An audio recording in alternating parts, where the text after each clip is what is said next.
Des de les 6:30 del matí, la Guàrdia Civil ha posat en marxa una nova operació antidroga.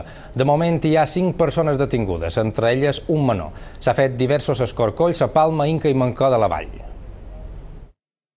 A les 6 del matí hem començat a sentir uns renous enormes que pillaven a la porta, però era impressionant. Vull dir, 8, 9, 10 vegades, ja he dit, no surtis perquè és que he vist que era el gos greu. I m'he imaginat que era el tercer pis, probablement el renou venia d'allà. I després hi ha hagut una veïnada que ha baixat, li han dit que era la Guàrdia Civil i ja l'han fet a pujar tot d'una, vull dir. Amb aquest ensurt s'ha despertat una veïnada de Palma que no s'imaginava que el pis de baix del seu, on hi viuen 2 famílies, pogués ser la llar d'un narcotraficant. Segons fonts de la Benemèrita, aquest pis del carrer Aragó de Palma servia de magatzem i distribució de cocaïna. Només una de les 6 persones que hi viuen ha estat detinguda i no ha estat l'únic escorcoll realitzat a Mallorca.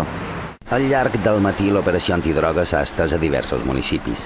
A Palma és on l'organització hi tindria el punt de distribució. La Guàrdia Civil creu que la venda es realitzaria des de diversos pisos d'Inca i un a Mancor de la Vall, que també han estat escorcollats al llarg del matí. S'hi ha trobat droga i doblers en metàl·lic en quantitat sense determinar. A la detinguda Palma se li ha de sumar un detingut que es trobava a Eivissa i 3 a Inca. L'operació continua oberta i no es descarten més detencions.